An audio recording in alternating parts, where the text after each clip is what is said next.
Buenos días o buenas tardes, según cada cual me estéis viendo. Abordamos en esta clase la presentación del libro de Jeremías, uno de los grandes profetas de Israel. Esta es la portada de los apuntes que podéis también obtener con facilidad. El famoso cuadro de Miguel Ángel, en la Capilla Sixtina, es el que aquí tenemos. Bien. Podríamos empezar con unas palabras del mismo profeta en el capítulo 20. Me sedujiste, Señor, y me dejé seducir. Has sido más fuerte que yo y me has podido. He sido a diario el hazme reír. Todo el mundo se burlaba de mí. Cuando hablo, tengo que gritar, proclamar violencia y destrucción. La palabra del Señor me ha servido de oprobio y desprecio a diario. Pensé en olvidarme del asunto y dije, no lo recordaré, no volveré a hablar en su nombre. Pero había en mi entraña como fuego, algo ardiente encerrado en mis huesos. Yo intentaba sofocarlo y no podía. Oía la acusación de la gente. Pavor en torno, delatarlo, vamos a delatarlo. Mis amigos acechaban mi traspié, a ver si engañado lo sometemos y podemos vengarnos de él. Pero el Señor es mi fuerte defensor. Me persiguen, pero tropiezan impotentes. Acabarán avergonzados de su fracaso, con sonrojo eterno que no se olvidará. Vivió trágicamente su vocación profética nuestro profeta Jeremías. Leyendo el libro de Jeremías, nosotros advertimos enseguida que hay tres clases de texto. Discursos en forma poética, relatos autobiográficos, discursos en prosa y relatos biográficos. Los textos que son discursos en forma poética y relatos autobiográficos conservan fundamentalmente la forma en que el profeta los pronunció. La mayor parte de estos oráculos están en verso. Son los textos más apropiados para conocer el estilo y la personalidad de Jeremías. Y dentro de estos géneros se incluyen unos que son muy famosos, que son las confesiones. Una especie de afirmaciones sobre sí mismo, ¿no? Sobre lo que experimenta, como las que acabamos de leer. Y luego también hay pequeñas colecciones que a veces tienen un título como Sobre la sequía, o A la casa real de Judá, o Sobre los profetas, o también A las naciones. Hay además narraciones en primera persona, como cuando cuenta su vocación al principio del libro. Uno de los textos también más importantes y famosos uno de los textos más importantes y famosos, su vocación, o la historia del cinturón de lino que tiene que ponerse, que se pudre, en el capítulo 13, o la historia de los cestos de higos, o la copa de la ira, o la acción simbólica del yugo, o la compra del campo. Todo esto está en primera persona. Luego, los discursos en prosa son narraciones bastante largas que ocupan casi la mitad del libro y hablan del profeta en tercera persona. Numerosos comentaristas, numerosos autores piensan que estos textos los escribió Baruch. Baruch significa bendito. Era el secretario de Jeremías. Baruch. No arméis lío con el libro de Baruch, porque el libro de Baruch en realidad es un libro que se incorporó al libro de Jeremías, pero en realidad es un libro sapiencial, es una cosa distinta. Pero este secretario, porque es el que escribía lo que decía Jeremías, se llamaba Baruch. Algunos dicen que este es el responsable de estos textos, de estos discursos en prosa que hablan del profeta y de otras cosas. Y por último, los relatos biográficos en la investigación actual son muy debatidos porque parece que son palabras de Jeremías, pero reelaboradas luego por los deuteronomistas. Ya hemos hablado del Deuteronomio, de la historia deuteronomista, ¿os acordáis? Son un grupo de autores con clara preocupación pastoral, influidos por el Deuteronomio, o que ellos mismos produjeron también el Deuteronomio. Otros dicen, sin embargo, que pueden ser estos textos biográficos originales de Jeremías. Resumo. Tenemos discursos en forma poética y relatos autobiográficos que son directamente del profeta, son lo más auténtico del profeta. Luego tenemos los discursos en prosa que se le atribuyen a Baruch, pero también podrían ser de él, de Jeremías. Y los relatos biográficos, que actualmente se discuten mucho, pero que, aunque algunos dicen que pueden ser de los deuteronomistas, reelaborados por los deuteronomistas, pueden ser también originales del profeta mismo. Bien, eso es lo que encontramos así de primera en el libro. Quizás para entender a Jeremías, más que igual que a cualquier profeta, pero en Jeremías se nota mucho, es importante conocer el ambiente histórico. Vamos a ver un poquillo la historia del siglo VII antes de Cristo. Después del rey Ezequías, que fue bueno, fue un hombre que intentó restaurar, incluso intentó una reforma religiosa, vino el rey Manasés, que duró muchísimos años, pero fue muy malo. La Biblia lo rechaza muy profundamente, quizá porque estuvo demasiado sometido a Asiria y porque prescindió bastante del culto a Yahvé. Fue un hombre que dejó muy mal recuerdo, hasta el punto de que el deuteronomista le echa a él directamente la culpa de todo el desastre que vino después. Bueno, pues la situación internacional en el siglo VII se caracteriza por el cambio de la potencia dominadora. Si había estado dominando hasta entonces Asiria, esta desaparece, cae y aparece un poder emergente que ya había tenido fuerza en otra época, pero que ahora reaparece con muchísimo vigor, y es el Imperio Babilónico, al que se le conoce como Nuevo Imperio Babilónico. El rey asirio Sennacherib fue asesinado por sus hijos al principio del siglo, en el año 681 a.C. Cuidado que aquí los números van al revés. El año 681 es el principio, estamos a principios de siglo. Su sucesor logró dominar hasta Egipto. Judá, aunque mantuvo como rey a Manasés, quedó completamente sometida a los asirios. Y Manasés gobernó durante 55 años. Hasta el año 643.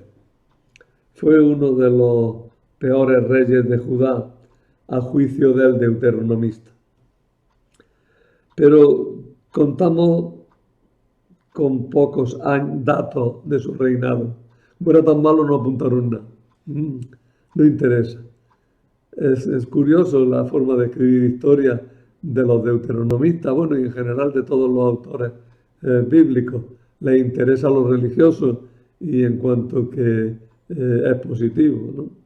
Cuando la cosa es negativa, les interesa mucho menos, ¿no? Pues eh, de Manasés, aunque reinó 55 años, no sabemos casi nada. Le sucedió su hijo Amón, que sin embargo reinó 2 años, solamente 2 años. Y los que eran del partido contrario a los asirios lo mataron. Y no se sabe más de él casi. Entonces, a pesar de todo, logró subir al trono su hijo Josías. Josías sí reinó unos 30 años, ¿no? No se sabe si tenía 8 o 18 años cuando comenzó a reinar. ¿Y por qué esa diferencia? Pues porque en la forma de escribir no está clara, ¿no? Así que no hemos quedado con la gana de saber cuántos años tenía al comenzar. Da la impresión de que tenía 8 y que hubo una regencia. Por tanto, hasta que llegó a tener verdaderamente el poder. Para el historiador deuteronomista, sin embargo, Josías, contrariamente a su abuelo, es un gran rey. El mejor rey de Judá, si exceptuamos a David. Y de alguna manera hasta mejor que David. De alguna manera. Bueno, entonces, 3 reyes en Judá. Manasés, que reina muchísimos años, que es del partido asirio, pro-asirio, cuando muere a los 55 años de su reinado, le sucede su hijo Amón, que sigue al parecer la política de su padre, dura 2 años nada más, y lo asesinan los enemigos de Asiria. Y a Amón le sucede su hijo Josías, probablemente muy pequeño, que necesitó una regencia. Josías, sin embargo, fue un gran rey, un hombre bueno, alabado muy profundamente por el deuteronomista. Clásicamente se referían a él siempre como el piadoso rey Josías, ¿no? El buen rey Josías. Josías dejó una buena estela. Pero fijaros si sería malo Manasés, que el autor deuteronomista dice, pues por muy bueno que fuera, Josías no pudo parar la desgracia que vino sobre el pueblo a causa de los pecados de Manasés. Bueno, con el rey Asurbanipal de Asiria comenzó la inestabilidad para este país y llegó a su extremo cuando una coalición de medos, los medos son persas, están al norte de Persia, ¿no? Medos y persas se confunden un poco en la historia, son distintos, pero tanto que fijaros, cuando se habla de la lucha o de la guerra de los griegos contra los persas, se habla de la guerra médica, de las guerras con los medos. Digo para que veáis cómo persas y medos se confunden, ¿no? Un poco. Bien, una coalición de medos, babilonios y lidios, pues los lidios vivían en Asia Menor. Y desde ahí pues forman una coalición que por el norte se echan encima de Asiria y acaban venciéndola. Los babilonios pusieron sitio a la ciudad de Nínive, que era la capital de los asirios, y lo hicieron en el año 612. No sé, percibo que me falla un poco la cámara. Espero que esté saliendo bien, después lo comprobaré. Mientras tanto, mientras que los asirios están en una situación ya desesperada, el rey babilonio Nabopolassar, que reinó desde el 626 al 605, es decir, al final del siglo VII, fundó el nuevo imperio de Babilonia.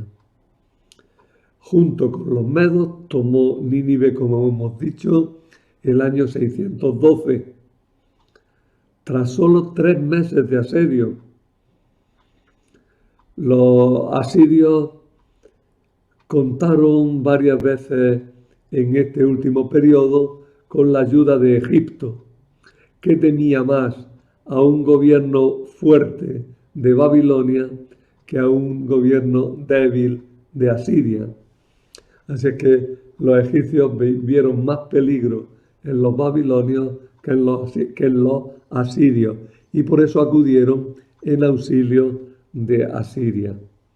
De hecho, el faraón Necao II vino en auxilio de Asiria el año 609, y cuando ya había sido conquistada Nínive, y lo intentó otra vez en el año 605, cuando los asirios estaban completamente derrotados, y por tanto las expediciones de Necao II en el fondo fueron ambas un fracaso y un inútil esfuerzo. Por enfermedad del padre de Nabucodonosor, el joven príncipe Nabucodonosor mandaba el ejército babilonio.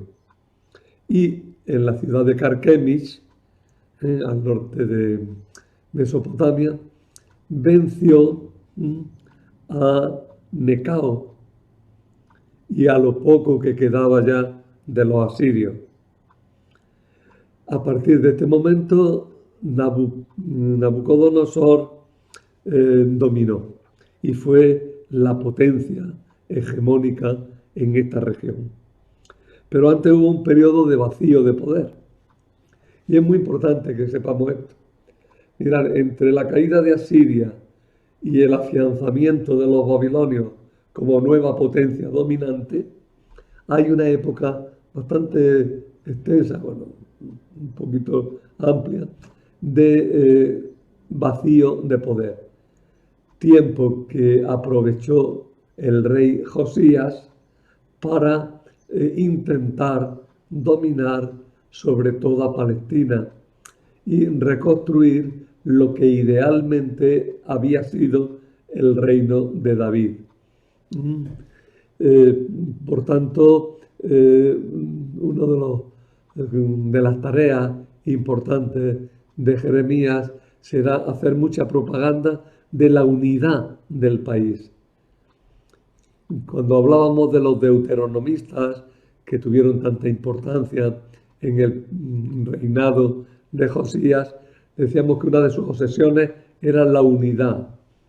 Un solo Dios, un solo templo, un solo pueblo. Y esta idea del único pueblo apoyaba fuertemente la política de Josías, que quería extender su poder al reino del norte de Judá, es decir, al reino de Israel, al reino de Samaria, y formar de nuevo un único país a partir de los dos pueblos. Y lo veía esto posible porque ni los asirios ni los babilonios intentaban por aquel momento controlar el país. Pues bien,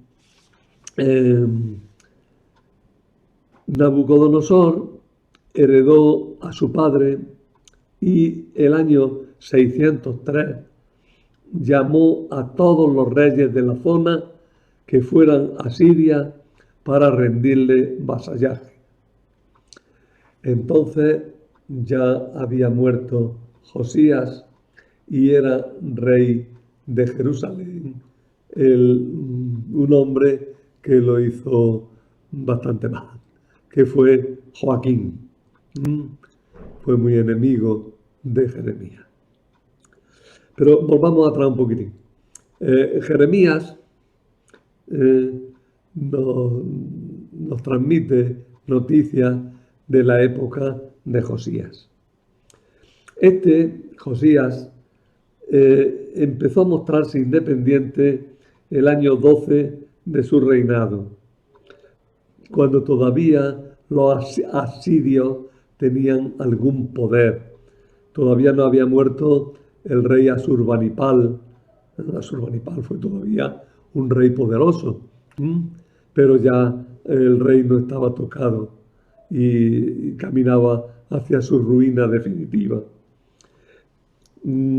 Josías, que como digo, para este año se mostraba bastante independiente, celebró con solemnidad la Pascua y comenzó ciertas reformas en el culto. El año 18 de su reinado, estamos en el año 622 a.C., se encontró en el templo el rollo de la ley, que probablemente es el núcleo del libro del Deuteronomio.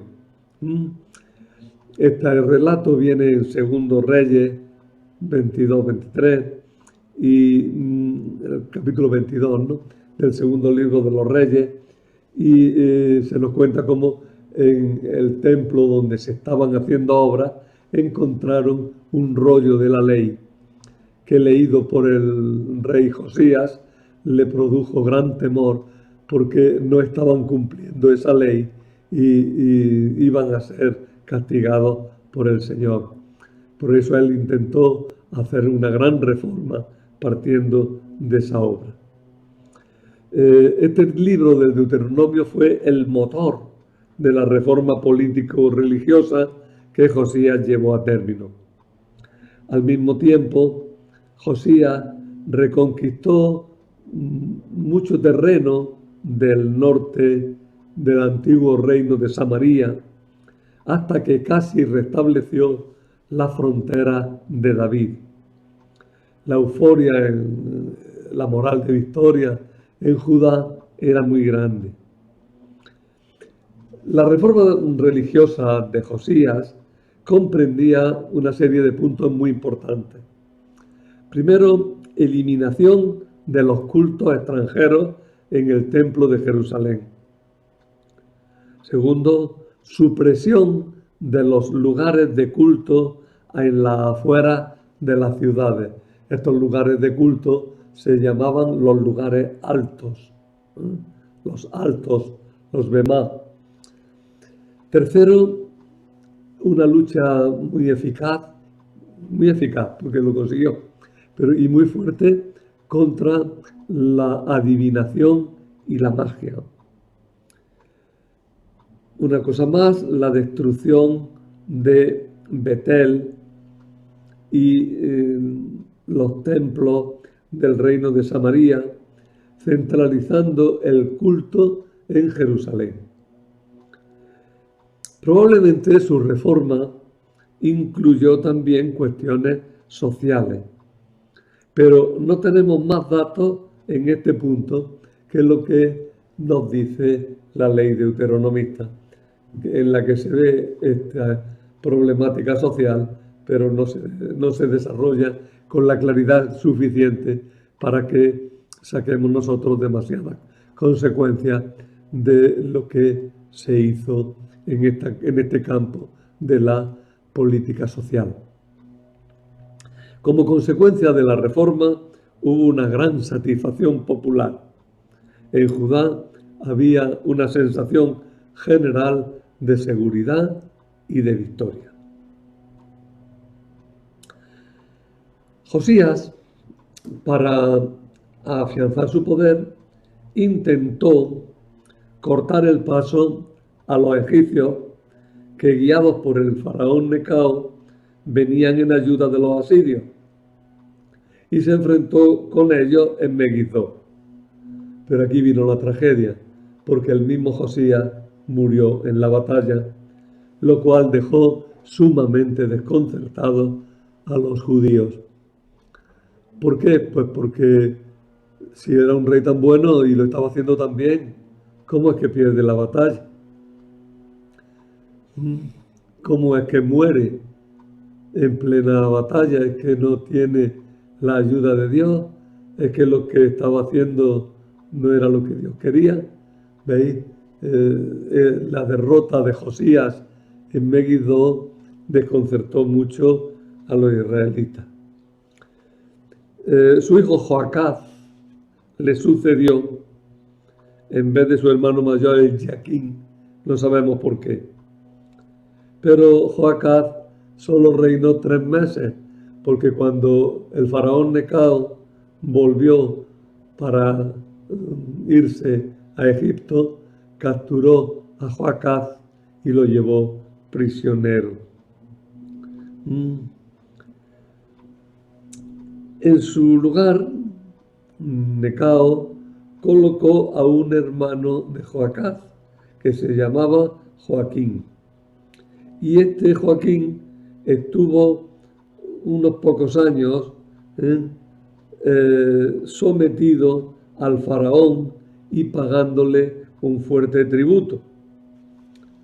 Fue un rey frío y despótico que mantuvo una cordial antipatía con Jeremías. Por este momento ya los asirios totalmente vencidos, la potencia hegemónica era claramente Babilonia. Y Nabucodonosor, el año 601, para evitar problemas nuevos, inició una campaña contra Egipto, lo cual le hizo atravesar Palestina. Pero en un primer momento fue derrotado y tuvo que retirarse. En este momento, Joaquín aprovechó para rebelarse contra los babilonios. Pero Nabucodonosor no había dejado sus planes. Se repuso y volvió contra Egipto de nuevo, y esta vez entró en la región de los judíos, y en diciembre del año 598 Joaquín muere. Algunos dicen que asesinado. En cualquier caso, hay un oráculo de Jeremías que dice que tuvo el sepulcro de un burro, que lo tiraron a un muladar. Por tanto, es muy probable que lo asesinaran y que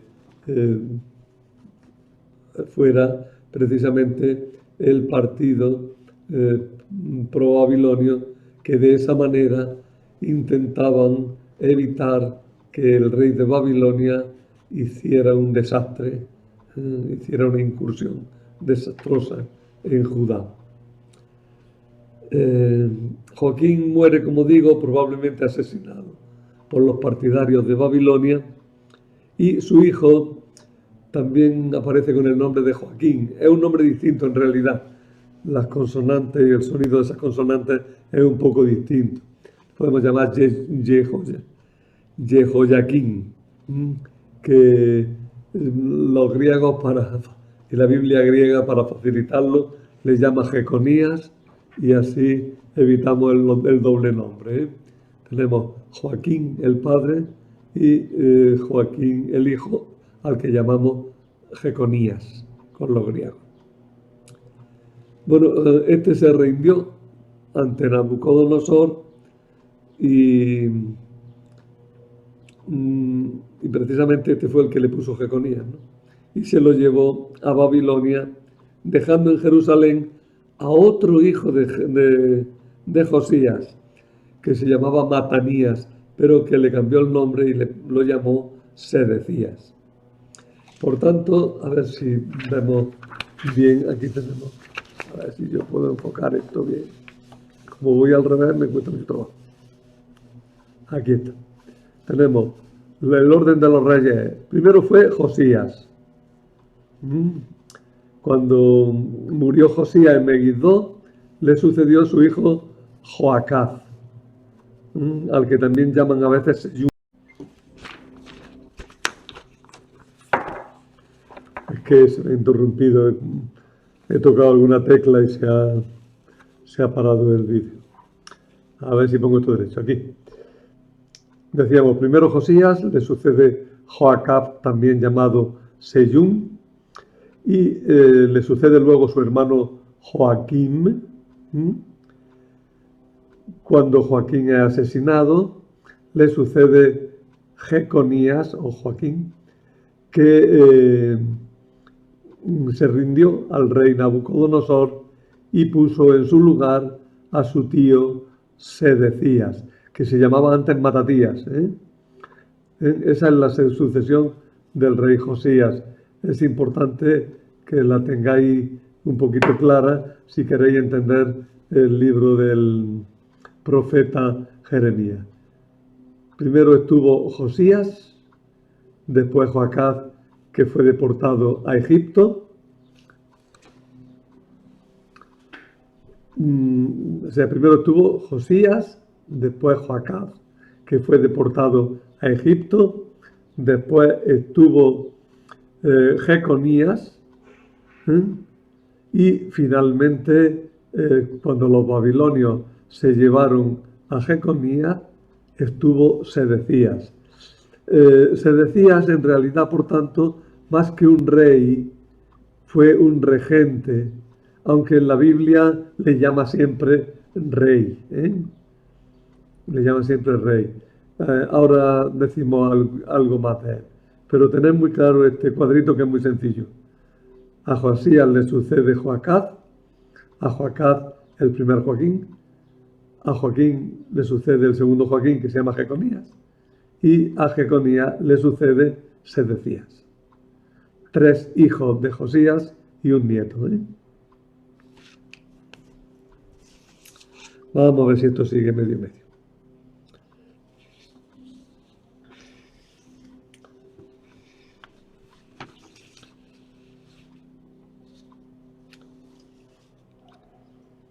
Cuando se llevaron los babilonios a Joaquín, a Jeconías, con él se llevaron a una buena parte de la población. Es lo que se llama la primera deportación, que es anterior a la deportación final de la que ahora hablamos. Sedecías era tío de Jeconías. Bueno, hay algunos autores como Garbini que dicen que el lío de reyes de esta época es inmenso y que el deuteronomista finalmente puso orden de una forma aparentemente muy clara, pero que hay por ahí algún indicio de que la cosa fue bastante más complicada. Nos atenemos a lo que dicen todos los autores, siguiendo el texto bíblico que, como digo, sigue al deuteronomista, que intentó poner orden en una época confusa y olvidada, pero que él supo presentar de una forma bastante clara. Bueno, pues Sedecías fue el último rey de la dinastía de David que fue independiente. Era de carácter débil y fue objeto de presiones por parte de los distintos bandos de la época. Fundamentalmente estaban los que propugnaban la sumisión a Babilonia, entre los cuales se contó el mismo Jeremías, y los que pretendían hacer una coalición con Egipto para luchar. Ay, yo no sé lo que le pasa a esto. Hoy está la grabación como le da la gana.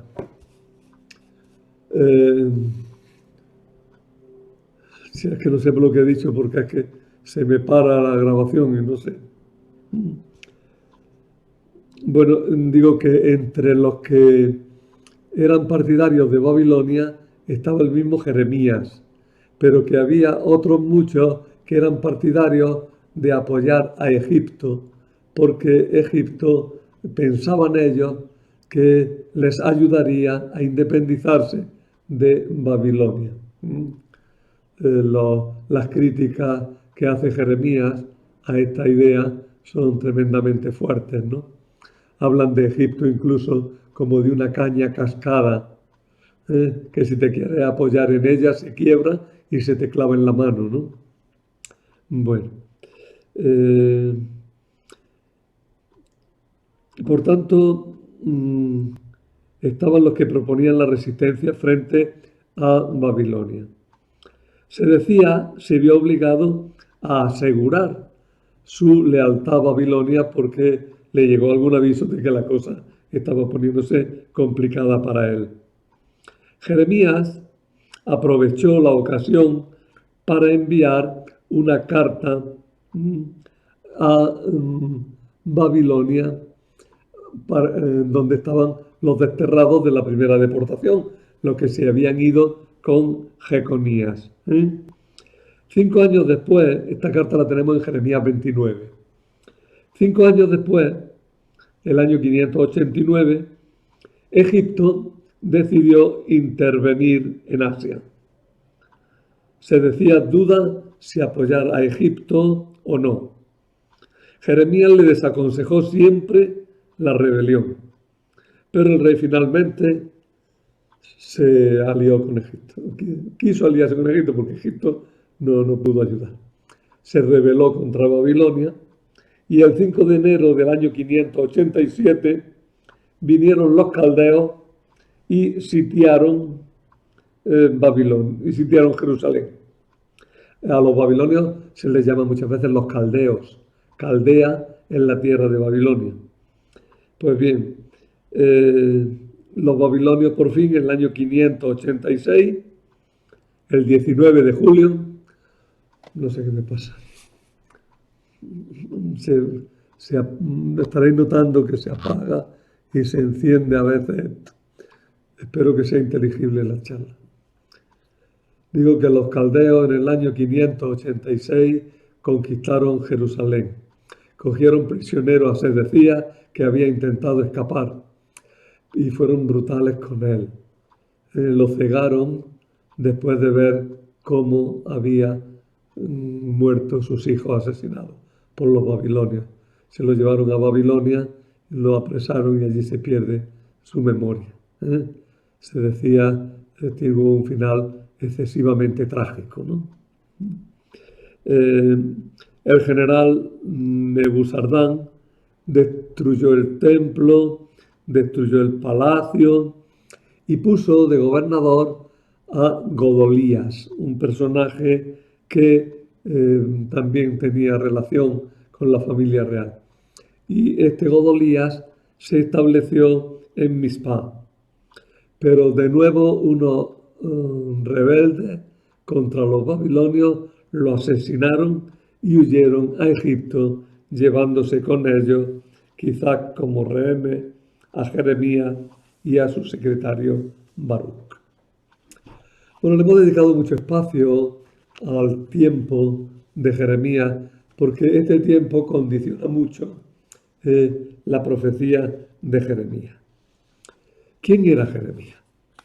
Jeremías había nacido el año 650 a.C., durante el reinado de Manasés. Había nacido en Anatot, ciudad de Benjamín, a 6 kilómetros al norte de Jerusalén. Ojo cuando hablamos de ciudades, que son aldeitas muy pequeñas. Bueno. Pertenecía a una familia sacerdotal. A pesar de vivir en Jerusalén, él siguió ligado al campo. Se preocupó por la sequía, por la viña, rescató un terreno de su tío en Anatot. Es decir, le gustaba el campo, él se sentía campesino. Y como era del norte de la zona de Benjamín, pues en realidad es un profeta de alguna manera del norte. La tribu de Benjamín siempre permaneció unida a Judá, pero siempre se sintió... ¿Qué le pasa a esto? Porque se ha parado. Pero siempre se sintió como parte de Israel, del norte, de los reyes del norte. De la personalidad de Jeremías, y en concreto de su lucha interior, tenemos muchos datos gracias a unos textos autobiográficos que suelen llamarse confesiones de Jeremías. Él estuvo implicado totalmente, toda su persona, en la predicación, hasta el punto de que su misión profética le exigió algo absolutamente insólito en la antigüedad, y es quedarse soltero, según nos cuenta en 16:1-13.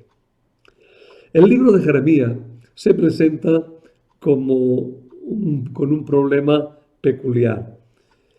Y es que tenemos prácticamente dos libros de Jeremías distintos.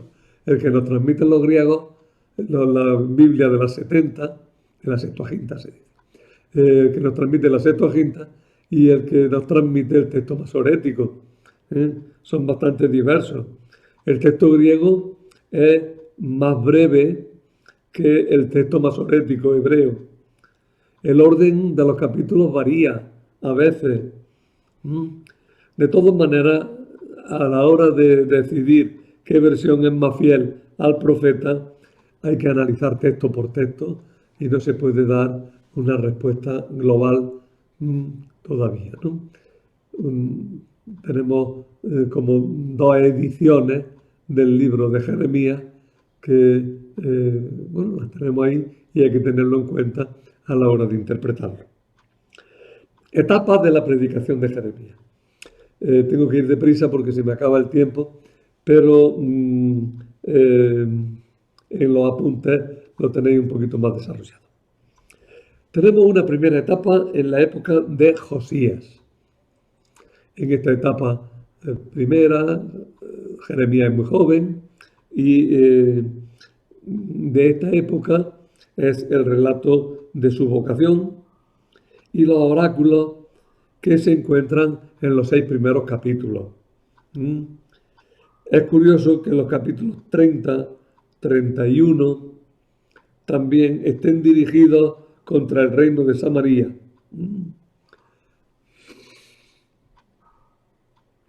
Perdonad que se apaga esto. Bien, en esta época Jeremías predica la necesidad de una conversión interna y amenaza constantemente con la figura del enemigo del norte. El enemigo del norte es Babilonia. Pero eso solamente se puede identificar a partir del año 605. Es curioso que no hay alusiones directas a la reforma de Josías. Es un enigma, no sabemos por qué no habla de ello, ¿no? Pues la reforma fue muy importante, ¿no? No sabemos por qué pasó por alto Jeremías este acontecimiento. No podemos encontrar ningún oráculo de esta época.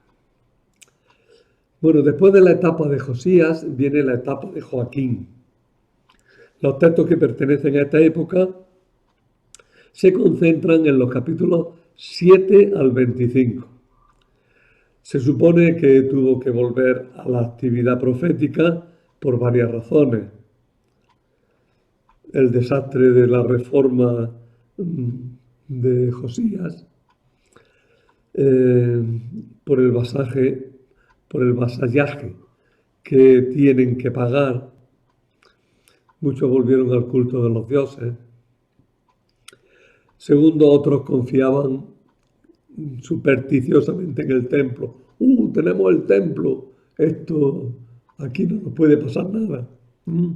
Y aparece un oráculo que luego recogerá Jesús, el Señor. Ellos, el templo del Señor, el templo del Señor. Dice Jeremías, dejad de tonterías. El templo no es una cueva de ladrones, donde los ladrones se refugian para evitar ser cogidos por los que los buscan, ¿no? El templo es un lugar de oración, de encuentro con Dios. El que se esté mal lo recoge luego el Señor, ¿no? En los comienzos de la época de Joaquín, tuvo que dar el discurso contra el templo, en el que le llama cueva de ladrones. El año 605 fue fundamental, porque fue cuando Nabucodonosor subió al reino, subió al trono, Fue el año en el que había vencido en Carquemis, y el momento en que los babilonios se constituyen como el verdadero enemigo del norte que amenaza a Judá. Luego, después importa también el año quinto de Joaquín. Hubo una invasión de Palestina, fue conquistada la ciudad de Ascalón en la costa, donde Baruch leyó el libro ante el pueblo, según encontramos en Jeremías 36, 5. Durante los años de la sublevación de Joaquín, habló de los daños de la guerra y del tributo subsiguiente. Cuando se produce la primera deportación, tras la primera conquista de Jerusalén, Jeremías escribió hablando de los recabitas, unos personajes a los que pone como ejemplo de obediencia de Dios. Y se nos cuenta que después de que Jeconías, sucesor de Joaquín, y su madre se fueran al exilio, según lo había predicho Jeremías, pues nos habla de todo eso, ¿no? Y luego se cuentan también los daños de la invasión y del sitio de la ciudad. Toda la época de Joaquín es quizá la más rica en la predicación de Jeremías, pero es una predicación amenazante, una predicación dura. A pesar de eso, la conversión todavía es posible y es capaz de hacer esa conversión, sería todavía capaz de llevar consigo la salvación del pueblo, pero eso no está asegurado automáticamente. Como predicó contra el templo, pues lo persiguieron. Aquí Jeremías de nuevo, imagen de Jesús, ¿verdad? También a Jesús lo acusaron de hablar contra el templo. En un momento dado, los caldeos, los babilonios, aparecen claramente como los dueños militares del imperio. La predicación de Jeremías exige sumisión a Nabucodonosor como signo de la aceptación del castigo. La rebelión de Joaquín, quizás tras la derrota de los babilonios en Egipto, incitó al profeta a hablar contra la alianza con Egipto. La oposición de los falsos profetas y la conspiración de la rebelión le llevaron a considerar el castigo ya como irrevocable. Dos etapas llevamos, etapa de Josías y etapa de Joaquín, ¿no? Y finalmente la etapa bajo Sedecías. El año 593 es la fecha de los capítulos 27 al 29. Sin embargo, el texto hebreo atribuye erróneamente estos capítulos a la época de Joaquín. No, ya son de la época de Sedecías, claramente. Sabemos que la ascensión al trono del faraón Saménico II, que sucedió a Necao, alentó a la sublevación y en Jerusalén se celebró una conferencia internacional que no cuajó. Para evitar represalias, Sedecías envió una embajada a Babilonia en la cual iba la carta de Jeremías a la que hemos aludido antes. Durante el año 9 de Sedecías, Judá, a instigación del faraón Jofra, veis que van ya 3 faraones, Necao, Saménico II, Jofra, pues negó el tributo a Babilonia. Los babilonios dijeron, hasta aquí hemos llegado. Y cuando tocan los tributos, ya dicen, se acabó. Es una rebelión fuerte. Y entonces invaden el país, ponen cerco a Jerusalén y el sitio de Jerusalén se manifestó terrible. Fue durísimo. Fue durísimo. Sufrieron lo indecible. Pasaron hambre, pasaron de todo. Las dificultades fueron tremendas. En este momento podemos situar el capítulo 34. Se vuelven a recuperar a los siervos liberados. Hay una embajada a Jeremías para que interceda. Jeremías quiere ir a Anatot para comprar un campo, pero es encarcelado. Intentan matar a Jeremías metiéndolo en un pozo, que es una imagen muy conocida, ¿no? Lo meten ahí en el pozo al hombre.